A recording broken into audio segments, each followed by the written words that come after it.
I started working part-time at a local gas station convenience store over the summer of 2016 to earn some extra money while attending college.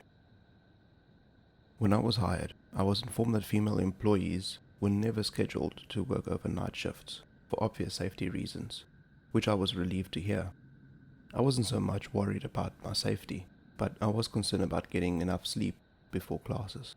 It wasn't long before I found myself dreading the days I had to work, as the job turned out to be much more difficult than I had anticipated. We were always short-staffed, which forced us to constantly multitask between running cash registers, preparing food, keeping eyes on pumps, cleaning, stocking, etc. To make matters worse, the two women who managed the place were awful in every way, and I frequently found myself biting my tongue and talking myself out of quitting. I was especially on edge when they cut our 15-minute breaks down to 10 minutes, as I never seemed to have enough time to use the restroom and smoke a cigarette fast enough. But it wasn't until several annoying encounters with a regular, I'll call him James, then I finally started to break. James was younger than me, maybe late teens or early 20s, and he thought he owned the place. Perhaps being the grandson of one of the managers gave him a sense of entitlement to fuck with people there. The first time I met James, he approached the counter to purchase some chewing tobacco. As I was ringing him up, I asked to see his ID, and he told me who he was related to, but I politely asked him again to see his ID because I was new. Another employee overheard the conversation and assured me he was old enough, so I went ahead and rang him up. Staring at me intently the whole time, he looked down at my name tag and said, "Mindy, that's a pretty name." I thanked him for the compliment and gave him his dip, but he continued talking to me and asking several personal questions. He wanted to know where I lived, what my last name was, whether or not I had a boyfriend, etc. Meanwhile, a long line had formed behind him, and not trying to be rude, I said something like, "Sorry, there's a line behind you," and I casually motioned for the next customer to move up. But James didn't leave. He simply stepped to the side and continued talking to me and watching me as I rang each customer up. It was immediately uncomfortable and unsettling for me, but I did my best to pretend like I wasn't bothered. Even when his persistence escalated and another co-worker told him to leave me alone. James soon began to make more frequent appearances after that, the second time being with his girlfriend and another male friend by his side. Yes, he had a girlfriend, and I was very confused when he started flirting with me again, this time right in front of her. But oddly enough, she didn't say a word, so I brushed it off and played along, assuming he's just the goof that my co-workers said he was. But when he sat in the booth with his sidekicks at the back of the store, I could still feel his eyes burning a hole right through me. Over time, I grew more suspicious of James, as I would witness him do and say countless things to hurt others.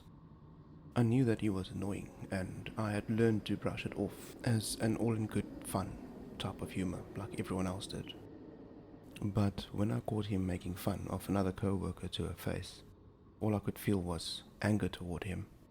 I removed her from the situation by taking her place at the register, as I could tell she was very hurt and embarrassed by his comments, and by doing so, it was apparent to James that I didn't approve. He would continue to cruelly harass this poor girl, and even some of the customers who came in, but trying to make him stop was like scolding a child. I didn't lash out at him though, I just began to ignore him. James then began playing these head games with me while I was working.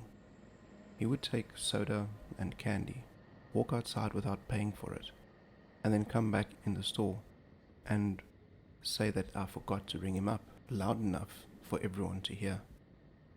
And one night he filled up his gas tank and took off without paying for it, before returning to say that he forgot to pay. He knew he'd always get away with it, because Granny was the manager.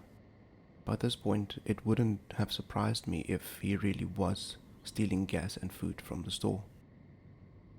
There was something very dark and strange lurking behind his goofball facade, and I avoided him like the plague, though it was nearly impossible to do at times. Then one day I was working alone with another co-worker. We were very busy with tasks as usual, when lo and behold, James walked in by himself. I muttered under my breath, "Pain in the ass," and I walked straight back into the freezer to finish what I was working on earlier. And then he followed me inside the freezer. I didn't know he was there until he walked right up behind me and asked why I didn't greet him anymore. Startled, I jumped and quickly turned around, grabbing my chest and asking him what the hell he was doing back there. He laughed as I told him that I was busy and reminded him that only employees could be in this area. He ignored everything I said and instead proceeded to ask me personal questions, just like he did the first day I met him. "You never told me where you live," he said. "I'm curious about you. I just want to know. Tell me where you live." He was moving closer and closer toward me, literally backing me into the corner of the freezer. "Are you afraid of me, Mindy?" he asked. I tried to push past him, telling him to move, but he kept stepping in front of me to block my way out. "Not until you answer me," he said. I started calling out for my co-worker, who showed up and gave him hell for being in the freezer. I was finally able to push past James, and I made my way to the front counter, where I looked at the clock and I saw that it was time for me to go home. I gathered my things and punched out as quickly as I could, but James followed me out to the parking lot. I swiftly got into my car, but James had managed to grab the top of my door before I was able to shut it. "Come on, just let me see your ID," he persisted. I repeatedly told him no before I found myself practically begging him to let go of my door so I could go home. Then he grinned at me and said, "Don't make me follow you, Mindy." Chills ran down my spine. Knowing how bold of a person he was, and considering the fact that he literally just cornered me in the freezer only minutes ago, I highly expected him to follow through.